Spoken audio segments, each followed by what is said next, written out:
What's going on, guys? Welcome back to Vinny's Corner. I'm your host, Vinny. This is my guy, Cove, over here, as you guys know. Hopefully, everybody that's able to tune in this evening will get some interesting information. So, as you guys know, Major League Baseball has returned, so we'll be covering that for the most part. But we'll touch on some other things. Obviously, the NBA and the NHL are on their way to the finals. Or to the playoffs, I should say. As you know, I always have a little boxing update, so I'll give you guys a rundown on what fights are going on for the weekend. And we got the Final Four coming up. But the big focus between myself and Cove, as we are both big baseball fans, is baseball. And just for anyone who cares, my Knicks just lost to the Cavs. We can't beat a top 3 team in the league if we try, unfortunately, but maybe one day. All right, let me just get this stuff shared here. I like to make sure that we can get as many people tuned in as we can. Boom. What am I doing here? All right. So what's going on with you, Cove? You've been enjoying baseball since we got back? Just a little bit here and there. All right. Whatever Nice. I can watch. I'm a Yankees fan. Obviously, I've had some things I've been able to enjoy. I've had some meltdowns like yesterday with Leiter. Grand slam in the 8th inning to lose the game. So, we're not perfect. But before we jump into that, as always, guys, I'll give you guys just a quick update on the boxing side of things while my guy Cove gets situated there. So for those that are interested, heavyweight Richard Torres Jr. is fighting Guido Vianello this weekend. Should be a good fight. That's here in Las Vegas. There's actually quite a few fights. Also, the champ, Janibek.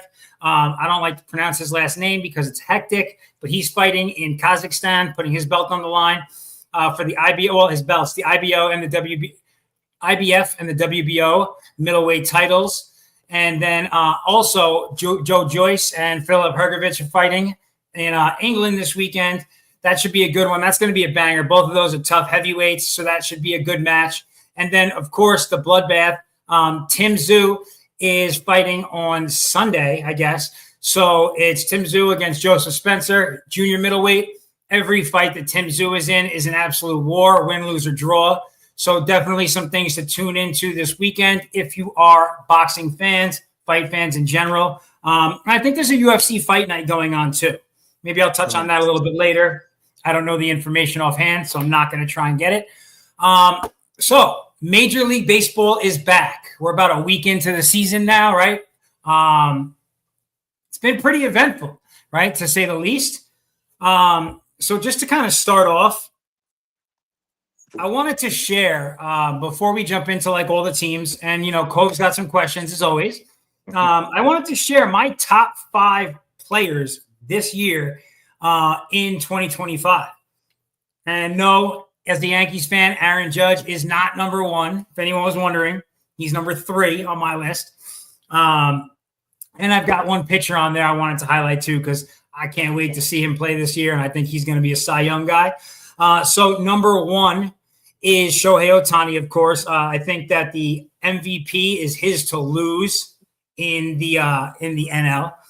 Number 2 is Bobby Witt Jr. He's like the most exciting guy to watch play baseball these days.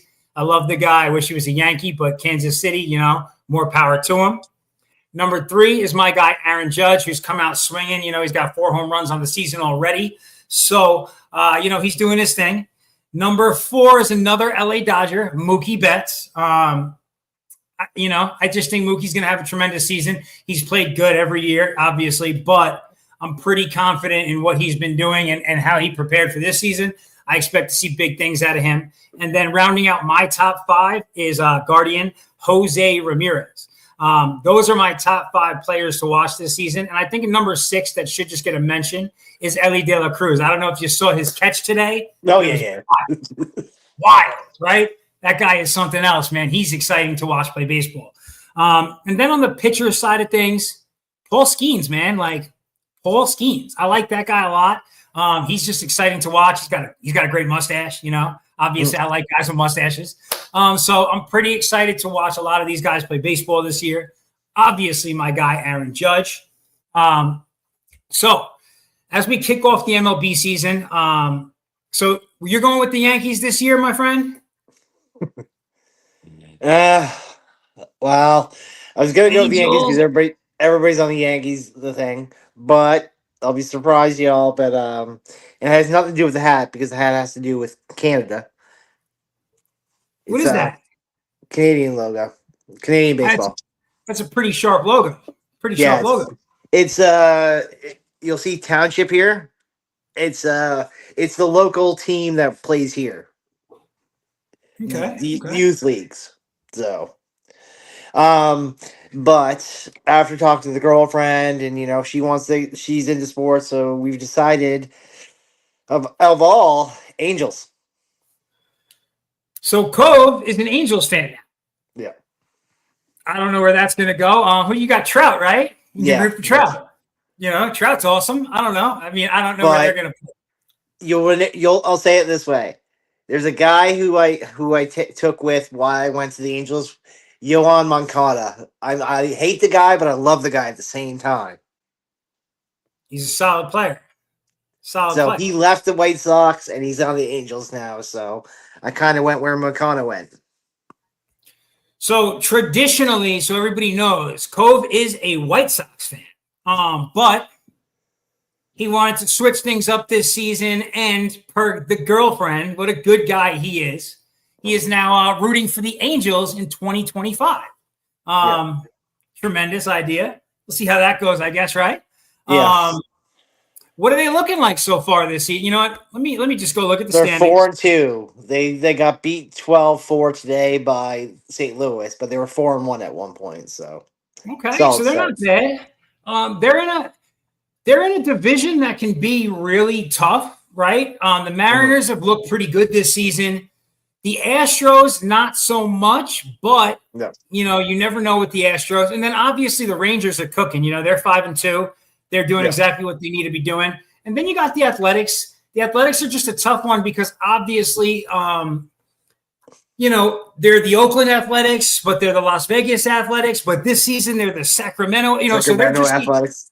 Yeah. they're the only team that when you look them up, it just says the Athletics. It doesn't have a city associated right now because right now they're low-key homeless, right? So Yes. it'll be interesting to see as always, but never Why know. can't we what's do that going with the on Rays? Because the Rays are homeless. The Rays, so you actually see the Yankee Stadium down there, and under the Yankee symbol it says "Home of the Tampa Bay Rays." Yeah. So listen, and that's for a good reason. Obviously, they lost their home in the storm this past year.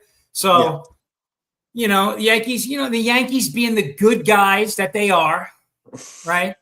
Decided that they would do the right thing by them. I don't know if it was the right thing. I think it was location. Yeah, it was the obvious thing, basically. Whatever team was there, the MLB was going to force into that move, right? Yeah. Just so happened to be the Yankees. So not a bad thing. So going into this season, for those that haven't been keeping up, the Yankees are 3-1. They're not doing bad, but it is a Canadian team on top of the AL East, excuse me. The Toronto Blue Jays have been playing some awesome baseball, right? They're 5-2 right now. We'll see what kind of pace they can keep. I mean, obviously, some teams start out real hot. Some teams kind of fall off. I know a few hours ago, I was watching their game and George Springer crushed a home run. So they've been exciting to watch too. I'm one of those guys. And for anyone who doesn't know this, you should know now because you could still get it. T-Mobile, and no, I'm not sponsored by them, but I use T-Mobile. T-Mobile is giving all their customers MLB TV for the 2025 season. So I just have I have baseball going on right now in the background. The Rockies and the Phillies game. Phillies are smoking them 5-1. But it's a pretty awesome little thing, and it allows people like myself to be constantly dialed in on baseball. So, if you've got T-Mobile, definitely check that out. It's pretty awesome. I think for me at least, and it's not that I'm surprised by it, but the story right now to start this season is the NL West, right? Two teams at 7-0 between the Padres and the LA Dodgers, the champs. So I know that you had some questions, and I know at least one of them involved that, right? So why don't we jump right into those questions, and then we'll get to the the torpedo bats a little bit later here. Yeah. So, which team has been the most surprising so far based on their record? Oh, this is great. I was watching, and I didn't know this until I saw it on ESPN today. The Atlanta Braves, 0-6. Yeah. Mm-hmm. I said at the start of this season that I thought the Atlanta Braves were going to be the team representing the NL in the World Series, and they have started out 0-6. Now, obviously, they are a team, and I firmly believe that a team with that much talent on it can turn it around. So I'm not a Braves fan, but I wouldn't be worried if I was a Braves fan at this point. You're only a week into the season, but 0-6, would you have expected that? I wouldn't expect an 0-6, but look at who they've been playing, really. That's their schedule right now. Like right now they're a 5-2 against LA right now. So maybe it's one of those things where they're going to play shitty against, subpar 500 teams, but play amazing against 500 clubs. It's definitely possible, right? To me, it was a big shocker to find that out. No question about it. Obviously, so for those that don't know, right, we just said that there are two teams that are currently 7-0, the Dodgers and the Padres. All of their losses are to the Dodgers and the Padres. Yeah. Okay, so this isn't really like a big surprise. Two of the best teams in the NL. The NL West is smoking hot. So it's not that surprising. They started out with a rough patch. So we'll see what they do. What about you? Who's your big surprise to start the season? I'm going to say Texas because, like I was saying in the beginning of the season, Texas got something to prove. They went from World Series to barely making the playoff, like not even making the playoffs last year. And they had a slump, but they're back to 5-2 right now. So they're back to being that team that I expect them to be. And so this is another one, right? They're 5-2. Their only losses have come to the Reds. The Reds are on the come up for sure, and to the Red Sox. But they beat the Red Sox 3 games in a row, right? And a lot of people are out there saying that the Red Sox are the team who are going to represent the AL in the World Series, right? Yeah. So, that's no small feat. Yeah, Keegan. So those are two of the bigger surprises, I would say. The other one for me, and I did touch on it a minute ago, I wouldn't say a surprise, but like as a Yankees fan, I expect to be on top of the division. And if we're not, then I expect to see, up until recent years, the Red Sox, but recently the Orioles on top. And right now we see the Blue Jays on top. The Orioles are in the slumps. They're having a rough start. They've got a lot of talent and they don't seem to know what to do with it. So, we'll see how that goes. Toronto kind of went shopping this year and kind of got pieces. That's what they really needed to do. All right, listen, this guy over here from Ohio, Keegan, just said the Orioles are winning the AL West. Do you even watch baseball? They're in the AL East, all right? So first of all, Keegan, they could win the AL East. Definitely can't count them out. Last season, they were the team right there with the Yankees, but the Yankees kind of really like stepped it up in the late summer. And the Orioles kind of tapered off and started losing a lot of games. So they could definitely win the AL East.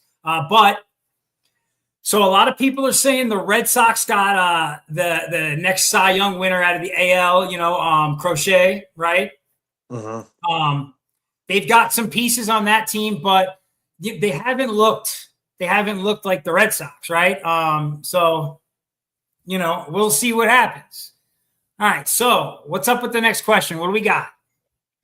Which team with a losing record do you think has the best chance to turn things around? And that would probably be with the Braves.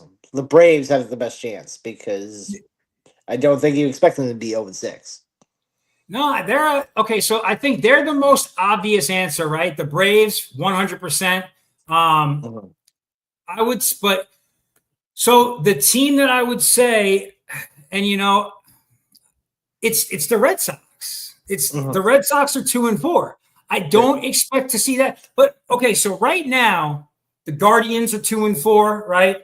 The Astros are 2-4. Well, the whole AL Central is 2-4. The Royals, the Twins, the Guardians, the Tigers, and the White Sox. So I expect to see that whole division step their game up. They've got a lot of talent in that division. It would be a shock to see that last very long. But like I said, I expect the Red Sox to be a really good team this year. So for me, not going with the obvious Braves, I would say the Red Sox. What are you thinking? I'm still saying, like I said, the Braves are the most obvious answer.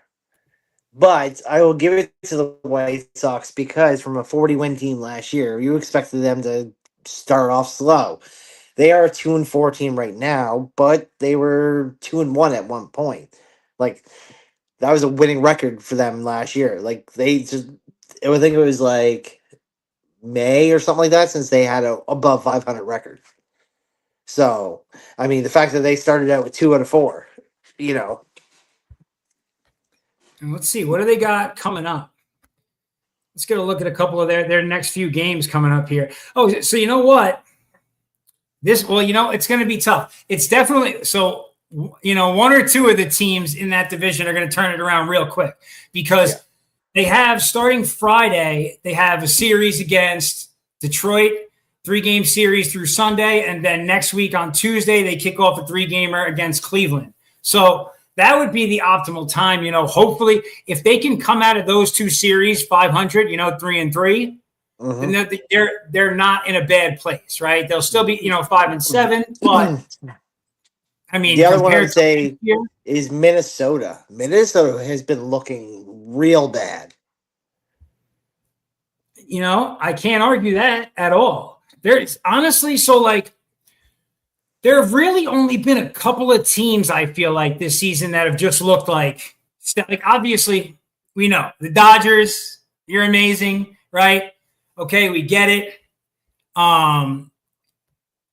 It's one of those things that we expect you to win the whole thing. So seeing them start out 7-0. The Padres have looked outstanding, right? The Blue Jays have looked awesome. The Yankees bats have looked good, but the Yankees, pitching specifically, relief and the bullpen are a big concern for the Yankees. So we'll see. But I really haven't been overly impressed with any teams this season, outside of what we kind of expected. So, So it kind of goes into the next question. And it said are the 7-0, but are the 7-0 teams legit contenders or will they come down to earth soon? Okay, I don't like saying this because I really, for obvious reasons, because of last year specifically, I am really anti the Dodgers. Let me just preface with that statement. I think the Dodgers could very well have a historic season. I wouldn't be surprised if the past three. Can you take a look at the past 3 scores of the Cubs games? I will do that in a minute, Keegan. No problems. But I think the Dodgers win over 100 games this season, and it could be 120. You know what I mean? They really are that good, and they're healthy. So if they stay healthy, they are absolutely all they're cracked up to be. Think about it. Last year they beat the Yankees in the World Series. They made a run to the World Series with a piecemeal, bullpen, right? They had multiple injuries, a lot of players out. We expect around summertime, June, July, most likely probably July, to start seeing Ohtani on the mound a little bit. That's only going to add to the fire on that team, I'd say. And the Padres, I mean, they were really good last year too. Tatis is so. Okay, here's the thing, right? There's no way Ohtani has a 50, the 50-50 kind of season like he had last year, every year, right? He's tremendous, but a guy like Tatis is a guy who could really win the NL MVP. So I think both these teams are exactly what they look like, monsters right now. I think both will be seen in the playoffs, right? Obviously, one's going to have to be a wild card, but I do think that we're going to see the Padres and the Dodgers both in the playoffs this year. No question about it. I don't know that I see them coming down to earth anytime soon. They might be red hot straight until the break, could be one of those situations. So, I don't know. Last three. Oh my God. Okay. So Keegan, right, was just, he had chimed in on the comments there. He said to take a look at the last three losses. The Padres look great. I don't know. The last three wins by the Padres, they scored 35 runs. Yeah. Suzuki's been crushing it. The Padres are a good team. Padres, I expect them. I expect them to be really good this season, to be perfectly honest. But again, I think that the NL goes through the NL West. No other way to say it. So we'll see. What do you think? Well, I don't expect the Dodgers to slow down. I expect the Padres to slow down for sure. They will. They just will. It's the Padres. I don't expect. When's the last time you ever heard of a Padres team win 100 wins? Like, it's just, we're talking like Tony Gwynn era kind of thing when the Padres were like that good. But, they have the potential. But for contenders, we already knew the Dodgers were going to be legit contenders. Their second and third squad are legit contenders. Like, their team is built from ground up. It's like every tier, like whoever's. If you look at their whole roster, 40-man roster, it's like an all-star team. So they are going to be legit contenders, but the Padres could be too. But like I said, this is like 6-0 teams, 7-0 teams. But the Jays could be a legit contender right now at 5-2. Like, Texas could be a legit contender at 5-2. Just because you have an undefeated record does not make you a legit contender. I don't know, man. I feel like they were really good last year. They did well in the playoffs. I mean, they really went down to the wire against the Mets. The Mets have been a disappointing team so far, but they actually had a really good showing today. I think maybe Alonso had a 3-run blast to put them over. Yeah, he did. But when you have Kodai as your fifth starter, not your starter, that tells you there's something wrong with their management because the rotation is not set right. I think that's the biggest problem with the Mets right now. You have your legit number one ace pitching number 5. Like, why? Why is he at the bottom? That's a fair comment, man. That's one of those things that's kind of like, for me, it's like it's tough to say. I don't know. I root for the Mets as a New York guy. I try and like root for them. Until this year, once the whole thing with Soto went down, I was like, forget these guys. Like, no love lost. Go ahead. So I really haven't been like paying that much attention, but I try and catch the games as much as I can. But like Keegan just said there, he goes that Garrett Crochet is overrated. Now, I will defend the man because last year, if Garrett Crochet wasn't on the White Sox, we wouldn't have won 40 with Garrett Crochet. He won so many games for us, for the White Sox last year. He's legit, man. He is legit. He took a 40-win team and he won like 5 or 6 games. Like, on a 40-win team. Like, he got one-eighth of the wins for the team. Like, he held that team together. If Crochet didn't pitch last year, the White Sox could have legit won 20 last year without Crochet. So that's why he got the money. That's why he got the contract, because he can. And he's only a few games in, and you're calling him overrated. You got to give him a full year before you can classify him overrated. Because there's a lot more other players I would say are overrated. That's, listen, it's a fair statement. I can't really argue it. Who the other team is who I've expected more out of, and I feel like they have a winning record. I think they're 3-2 right now, if I'm not mistaken. The Diamondbacks. I expect to see the Diamondbacks be a real now. The Diamondbacks are in a tough place because they have the Dodgers, they have San Diego, and San Francisco. The Giants are 5-1 right now, so they're in a really tough division. The NL West might be the best division in baseball right now.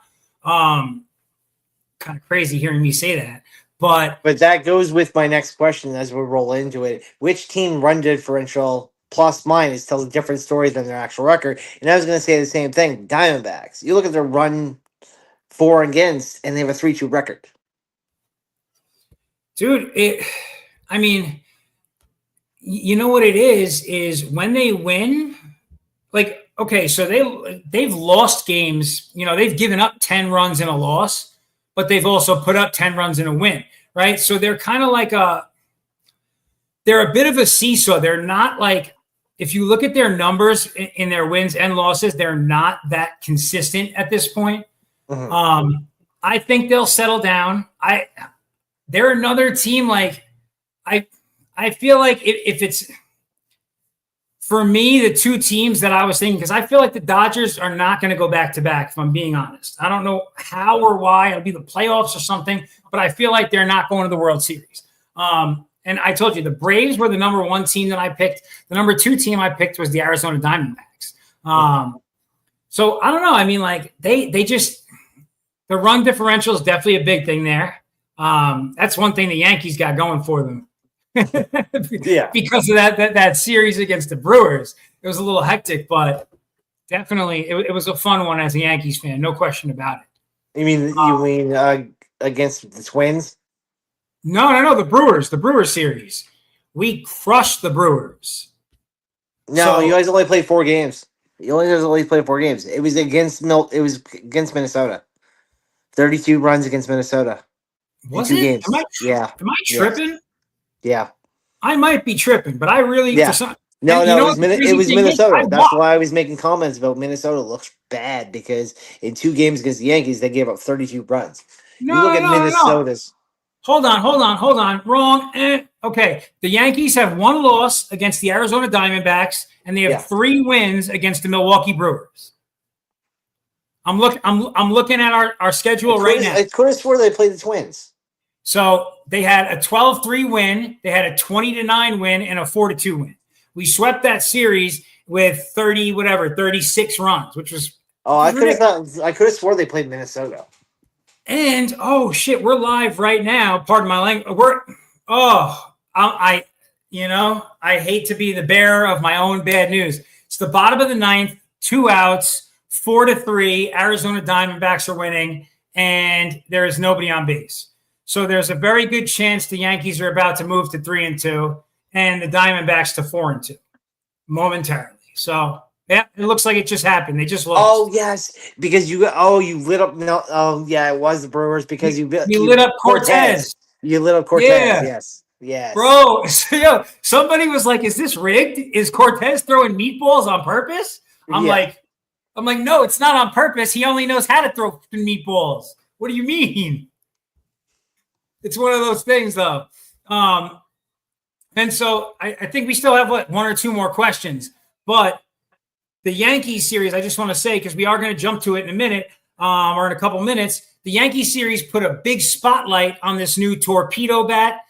So anyone who is watching or tuned in, if you've got anything if you agree with the torpedo bat, if you disagree, whatever, if your team's not doing it yet and you want to see it, or if your team is, but you're not seeing those results, chime in the comments. We would love to hear from you. There's 5 more questions, really, technically. Oh, well, let's go. Bring it on. So what struggling team is in the most trouble if they don't start winning? That's an interesting question. Well, okay, so I'll go with the Nationals on my side. I'll say it's the Nationals. The Nationals because they brought up Dylan Cruz and then they sent him right back down, and he's like one of the up and coming players that they really got to develop. And at 1-5, they're not looking good because they got a few talent brought over to Washington to clean it up a little bit, and they're 1-5. So I think the Nationals, the Braves, we know is not going to stay 0-6 forever, But I think the Nationals need to pick it up because they can't have another losing record like they've been. I can agree to that. And the other team I would throw out, and I think that this is a pretty important one, just because, I mean, they were studs last year. They were offensive dynamos last year. The Milwaukee Brewers. They've started out. They're 2-4 right now. I think they have a series kicking off today. I think they might be playing right now against Cincinnati. Actually, oh no, it starts tomorrow. Their series starts tomorrow, Thursday. So that's a team like I thought that they were going to hang with the Yankees. I did. I wasn't like the Yankees scored a lot of points, and that was 20 runs. Like, I thought I was watching a football game for a second, man. Like that was kind of crazy. But a team like that, I think that the Brewers, granted, they're a one and done team in the playoffs every time they make it, but they showed a lot of potential last year. And so for me, it was just like, it was not what I was expecting to see out of them. I think it's important right now for them to take this series. They got a 4-game series against the Reds, and then they got a series against the Rockies. They could really straighten out their record in that 7-game stretch. No question. Over the next week, they've got a lot of games against 2 very average teams. The Reds, though, are like sneaky good. So I think they might split 500 with them, but a good sweep against the Rockies, a 1-4 Rockies, could really set them on the right track. But coming out of this Nationals, week, or White Sox, yeah. But imagine they're playing the Nationals, playing the White Sox, playing the Rockies. Those teams. If they split with the Reds,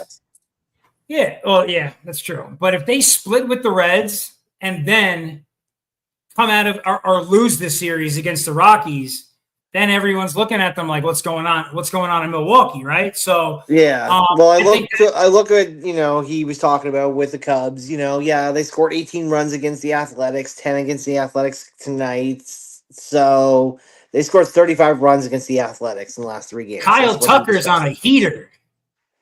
So that's what he's talking about. They scored 35 runs in the last 3 games. Listen, that's what Keegan is going on about. Now I gotta look. I'm not sure if there are 13 teams.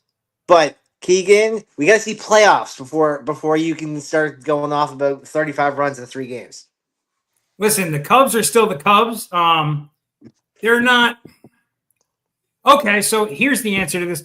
So the Chicago Cubs got Dansby Swanson and Nico Horner are both using torpedo bats. I don't know if they've expanded that this week. But it will. It will. That's why I was telling you, Maschini and all those brands, those big brands, they're like pumping out the torpedo bats like crazy right now. So listen to this. My friend, he coaches a travel team in New Jersey, high school level, good baseball. They travel around the country. His kid's awesome. My boy TJ Bayless. When I told him, I was like, yeah, these bats, they're going for like $250, give or take. He goes, oh, that's nothing. He was like, we buy bats that cost $500 now. I'm like, $500 bats?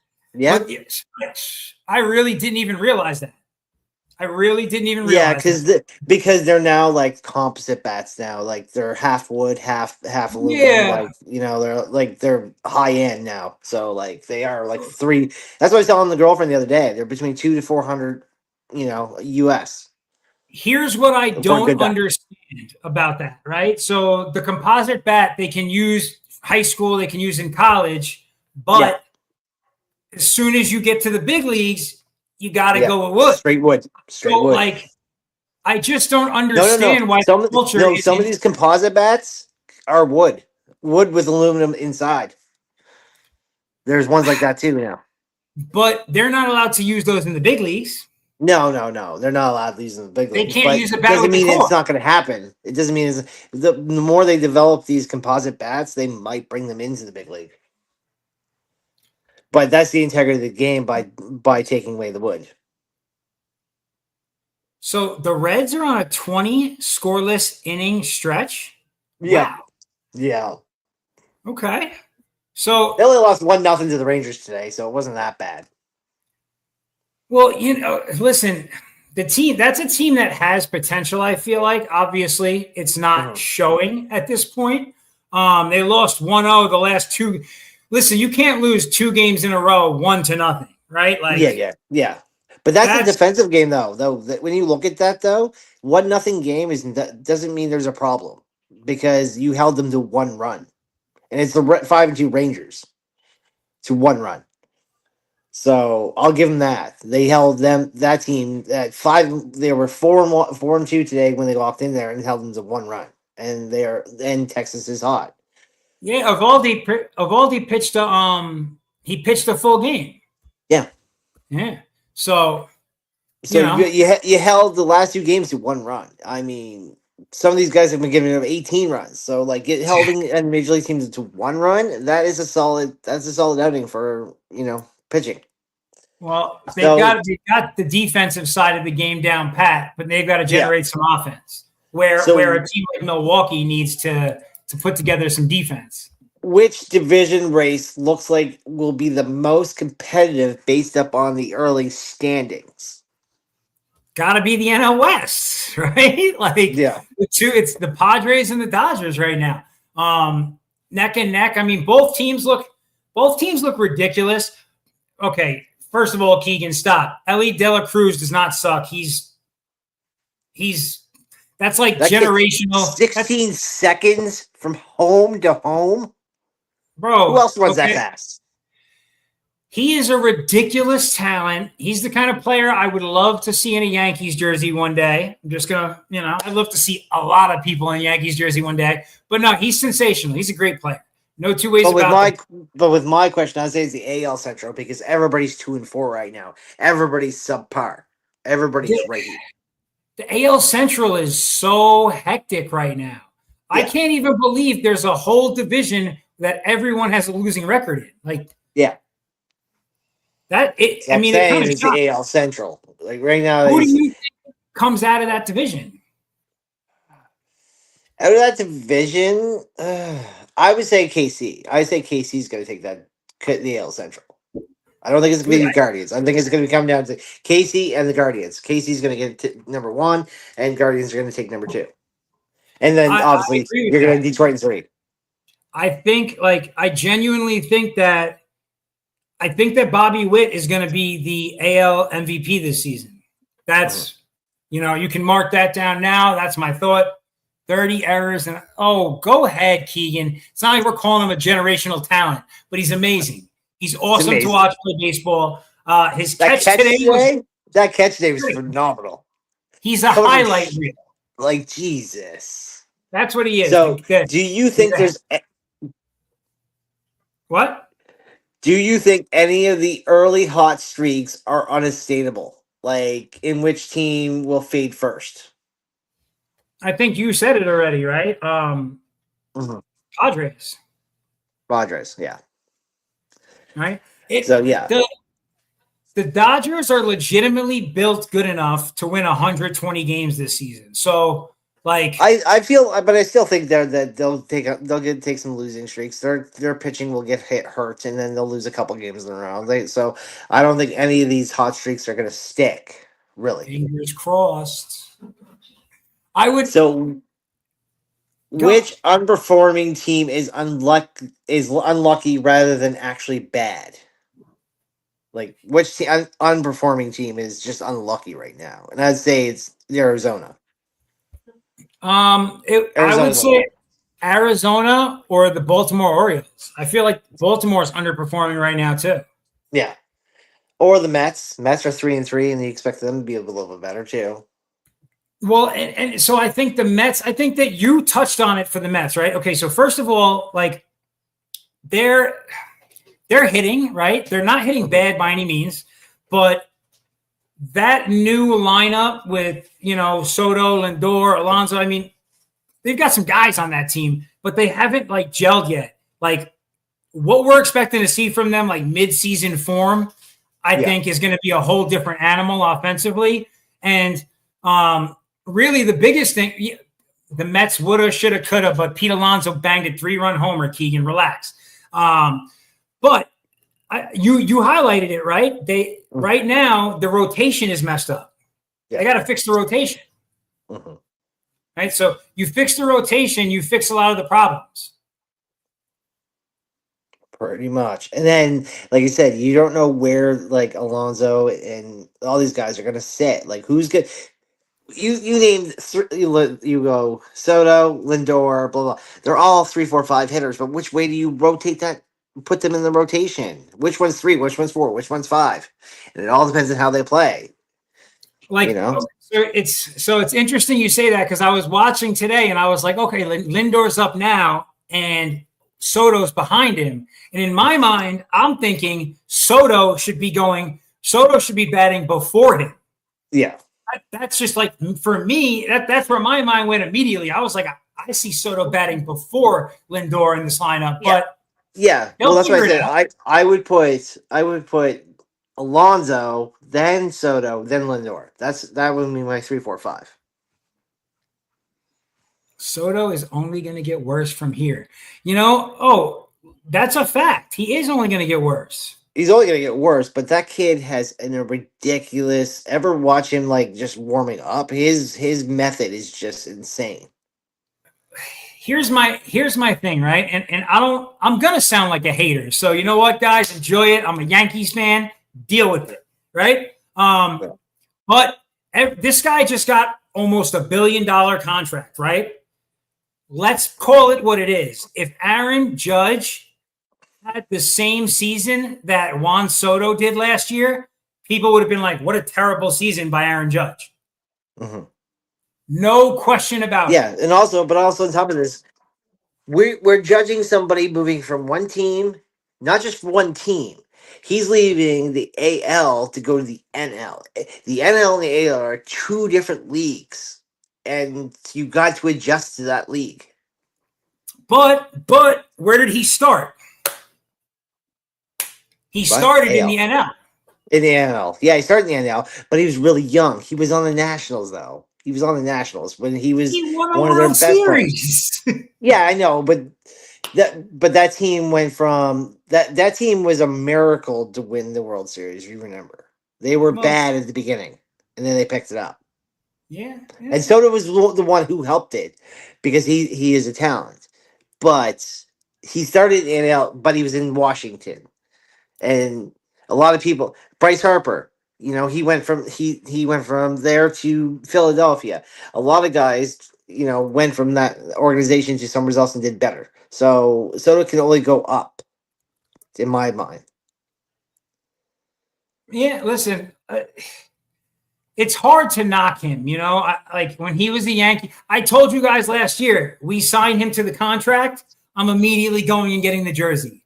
Yeah. He didn't sign with us. I'm still taken back by that. I can't believe somebody picked the Mets over the Yankees, and they're not from Queens. But whatever, it happens. So, moving on. What's the most exciting upcoming matchup based on the current standings that you're excited for? Like 2 teams you want to see play each other. Give me a second here. You know what? Because I was looking at the schedule before, and it slipped my mind. But there were a couple of games that I saw, and I was like, "Oh, this could be good." Would you automatically say Dodgers and Padres to see who outweighs each other? Well, okay. So of course, Dodgers and Padres. That's going to be. That's, to me, that's almost like a guarantee, right? The Orioles and the Red Sox, that series is already going on. The Orioles got worked. I think Crochet pitched 8 innings today, actually. But that's the kind of series that you think, like mentally as a baseball fan, I'm like, these are playoff quality teams, right? So, though that's some pretty good right there. But yeah, like I think for sure, you got to look at, like, of course, who doesn't want to see the Dodgers and the Padres play right now? Like, you'd have to be crazy to not want to see that matchup. At least I think so. And I also think I think the Dodgers are playing Philly this weekend. Yep. That's a good series. Philly's been like, okay, they haven't been great, But, Philly is the kind of team that you expect to make a playoff push. So that could definitely be a really good one. And then two teams with a losing record that I expect to battle it out. And just I would like to see it. I think could be a good one. The Astros and the Twins are playing this weekend also. So is Detroit and Chicago, though. That's going to be a good series. That might be a good – if Chicago can take out a win or two. I mean, Detroit's been kind of average to start. So, it's early, but the Dodgers and the Phillies is the best this weekend. I agree with you, Keegan, but we'll see what happens.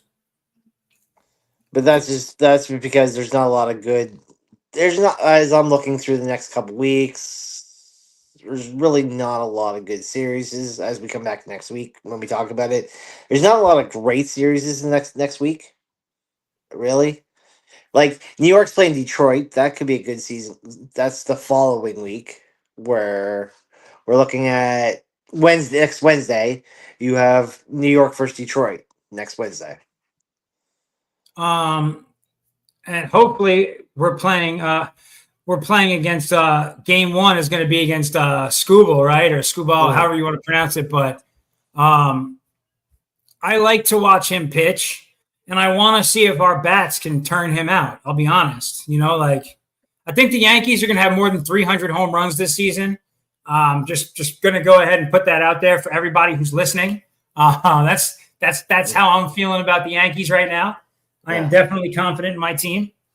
So quickly to get the last one off here are there any teams whose record does not reflect their true talent level? I mean, there's a bunch.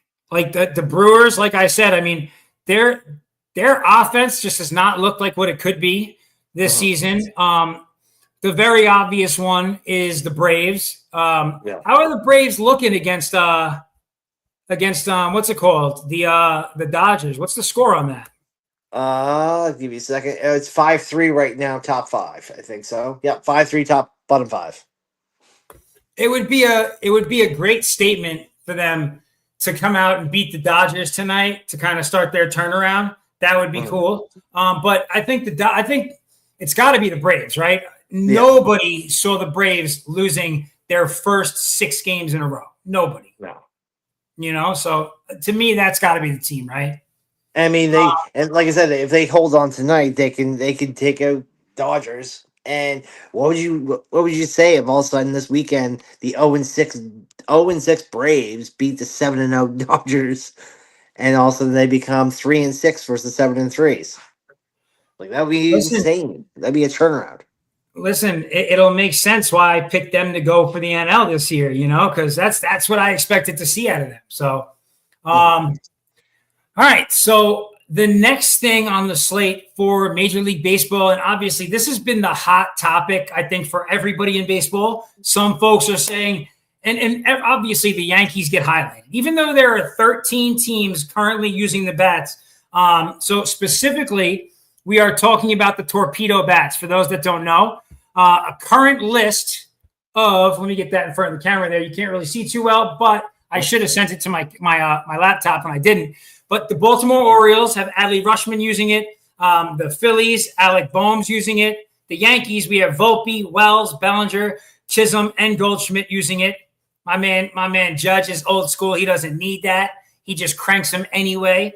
The Chicago Cubs, like I was saying before, got Dansby Swanson and Nico Horner on it.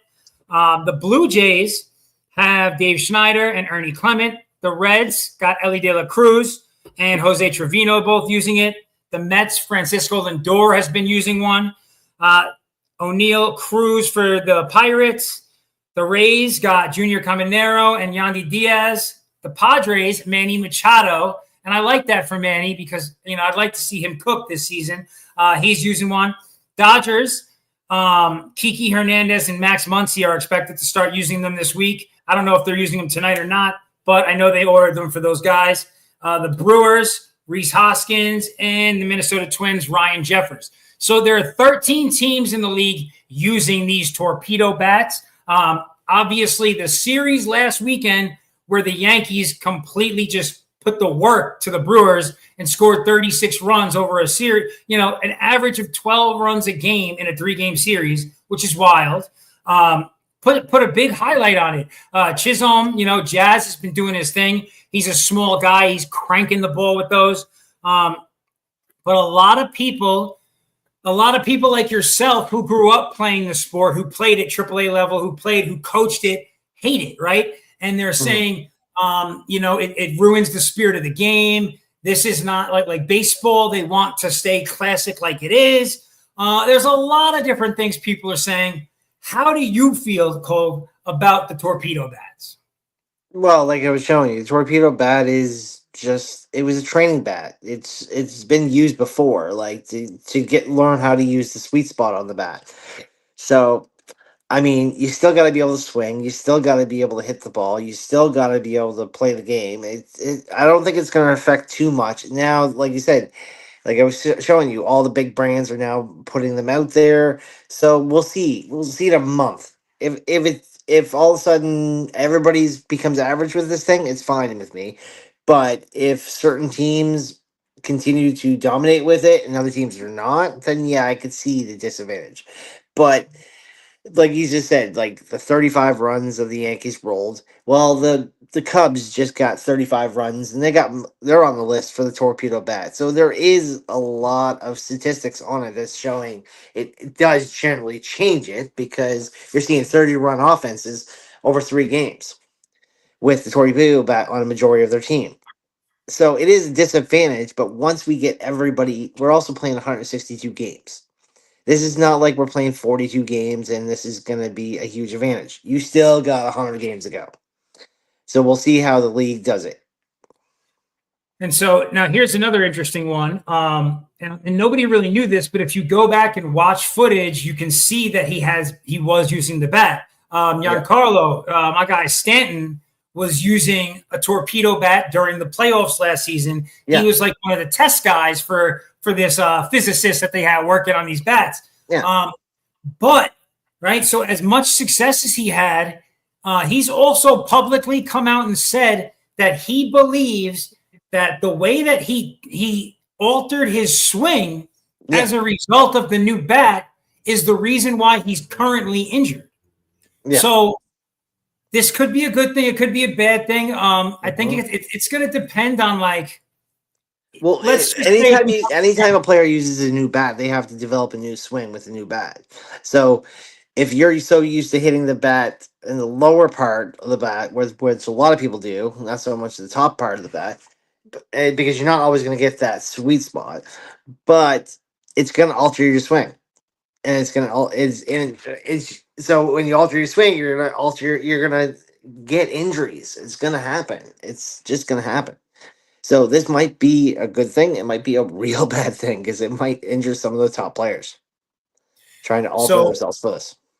Remember, I was telling you, my friend, he coaches, at the high school level, and a lot of those kids go off to play in college and all that. He actually said, he was like, listen, unless a parent comes to me and demands that their kid can use it, that's not fun. He was, because he's just very old school. He doesn't like the idea. And here's another thing that they're starting to work in now, right? The computerized strike zone, right? So being able to get calls, they do it in the AAA already. They do it in different leagues. But being able to get calls not from the umpire, but getting the strike zone right, because they're using, computers and machines to do it as opposed to the human eye. He hated that idea too. And to me, I felt like the bat thing, I think, should be no big deal. Whatever, let people use it. Some are going to have great success. Some it's not going to do anything for. If you're a great hitter, it's just going to make you a little bit better of a hitter. But if you're not a great hitter, then you're not going to suddenly, boom, be hitting everything. That's just the reality of it, right? Now, the strike zone idea, right, with this strike zone being called electronically, that changes the game. Okay, so to that me, alters it big time, right? Right, because when a batter is stepping into the box, they have to consider if this umpire is calling a bigger, a smaller, if he's going low, right? They have to consider what this umpire has been calling in that game. By the time they get to the middle of the game, they have an idea of what they're dealing with.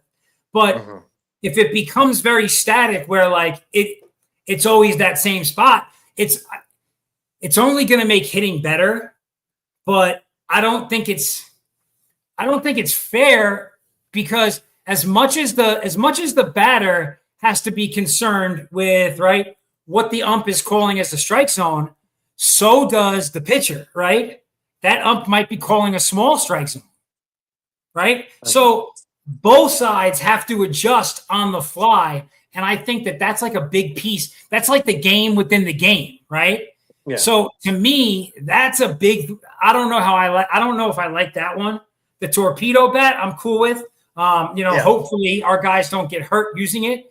But no. the strike zone. But look at today's game, though. Look at today's game. The Yankees only scored 3 runs. So if the torpedo bat was as what they think it is, after you scored 32 runs in 2 games, and all of a sudden they score 3, it tells you that the bat's not what it was. It's the pitchers. It's who they're playing against, where they're playing against. It's all gonna matter. Like, okay, you give me a torpedo bat in Coors Field and see what happens. If the distance doesn't go any better or greater in Coors Field, which is a hitter's ballpark, that you can crank a 500 out of that place, then if it ain't gonna change it, then I don't think it's gonna alter it. Like when you go to hitter ballparks like LA, the short porch in New York, like this could hurt the Yankees. Like you get the torpedo bat and that short porch in right field, and all of a sudden you're gonna see all the Yankee fans going, "Oh, I hate this fucking bat," because they're gonna get destroyed on it. So they just haven't been hurt yet by it. So you gotta wait until yeah. So you gotta put this bat in every baseball park, hit home runs in every park, or hit and do statistics on it, and it's gonna take a while before everybody uses it, before it goes in every park, before you're gonna have a really good statistical number on this bat. Right now, it looks OP right now because of high scores, like I just said about the Cubs and Yankees getting all 30+ runs. But that's just because who they're playing and where they're playing and the time, the conditions. That's air conditions. That could be wind conditions. That could be a sunny day to a wet day. The game of baseball changes no matter where you play. Like it changes all the time. So you're gonna have good days and you're gonna have bad days with that bat. 100%, 100%. All right, so it's almost that time, guys. We run for about an hour or so. As you can see, my man Cove going to take his smoke break right now.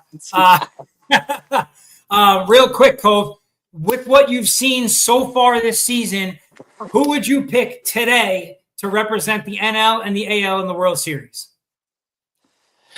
I'd say, well, you get a lot of people be like, "Oh my God, you got to say the Dodgers. You got to say the Dodgers." But I'm not going to say the Dodgers because I don't give a shit about a 7-0 record. I really don't.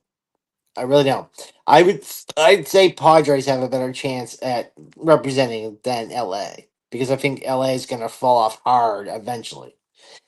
For the AL, it's very tight right now in the AL with who's really dominating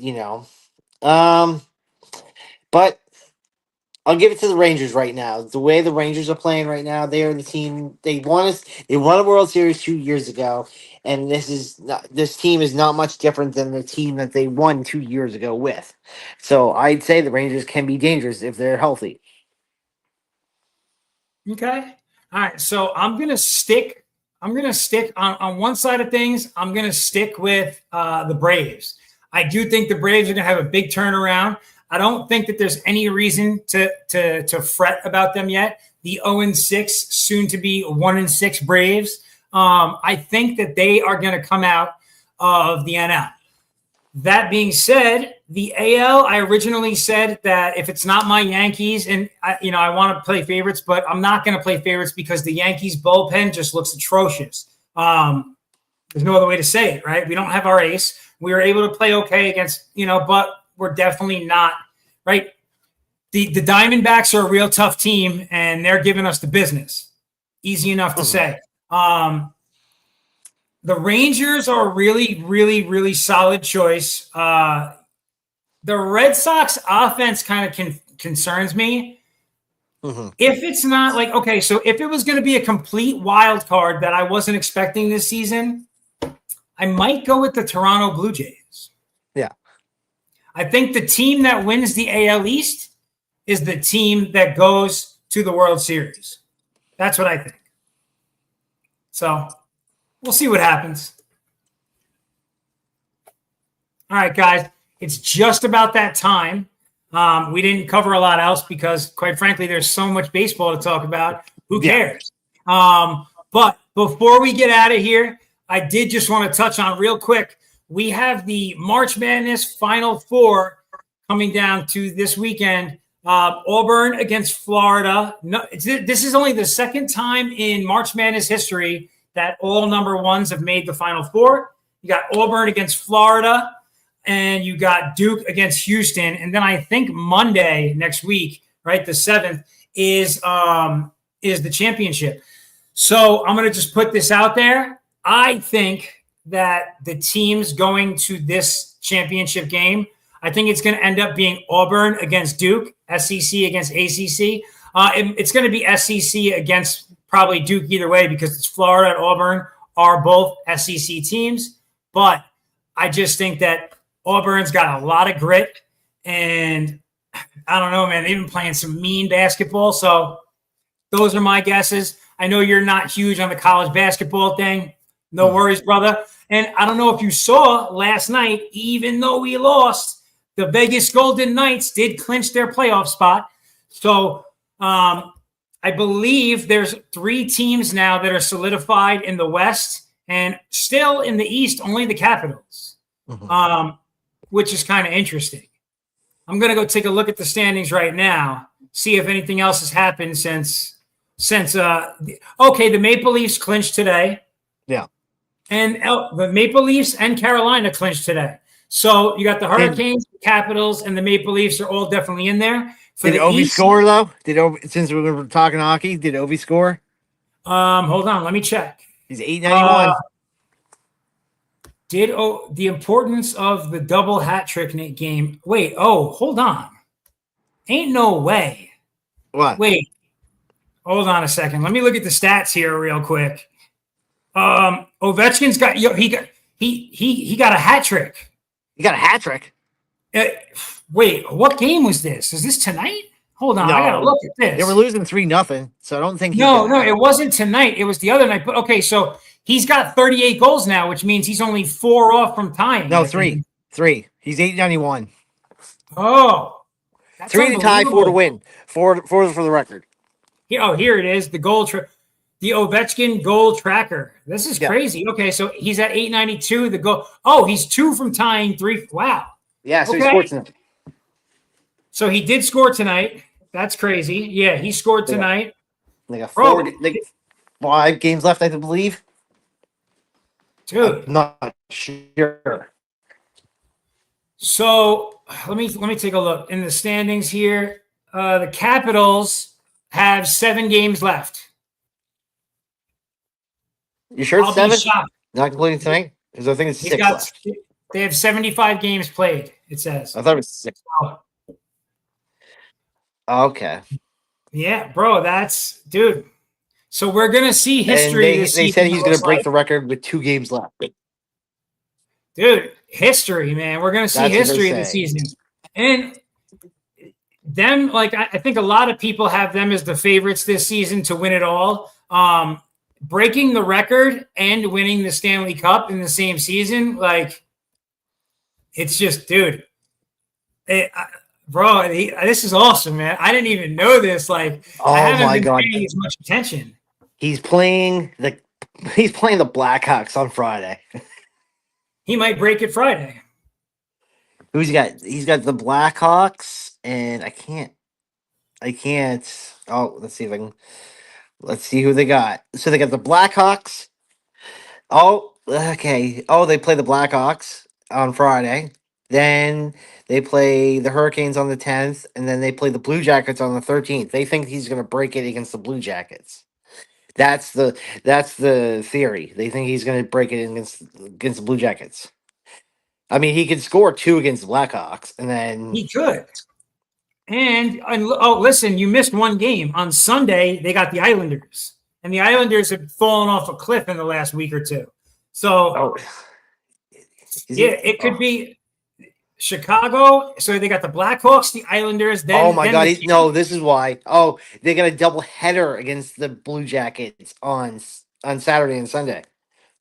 He plays the Blue Jackets back to back. So in the next 9-10 days, next 9-10 days, we should see a new record. This is awesome. This is a pretty great hockey season so far. I'm looking down the record, like down, and I didn't see the other side. So yeah, it's 5-1 tonight, and he got the goal. So he's got the he gets the Blackhawks, and then he's got the Islanders, then he's got the Hurricanes, double against the Blue Jackets, and then Islanders, and then Penguins. So he only has to score 3 goals in that succession, and he has like a .56 per game goal. So it's all he has to score is one. All he has to do is get an empty netter, 3 empty netters, and there you go. And real quick before we jump off, I just wanted to point out: did you notice in the last 2 weeks or so how the Rangers have come to life? Yes. The Rangers are now the 4th team in the Metropolitan. They are very likely to be in the playoffs. If they keep it up, they're going to be in the playoffs. Mm-hmm. It's going to be exciting to see. I'm looking forward to it. But listen, guys, that is all we got tonight on Vinny's Corner. I just read this guy's stuff some of these times, and I don't know what to say. He's not scoring on Bedard. Ovechkin's scoring on anybody he wants. He's not going to score Bedard. Come on now. The kid that scored only 20 goals a season. Come on now. Dude, Ovechkin might be the best offensive player in 2025, 2024 season. So get that out of here. Anyways, guys, as always, thank you for tuning in to Vinny's Corner. We'll be back next week at our regularly scheduled time, myself and Cove. And it's that time of year. We will be starting to talk some NBA playoffs, NHL playoffs, because the seeding should be done here in the next 8 to 9 days, give or take. Well, the play-in tournament, obviously, for the NBA. And, of course, it's Major League Baseball time. So, guys, peace out. Have a great evening. And thanks for joining us in Vinny's Corner.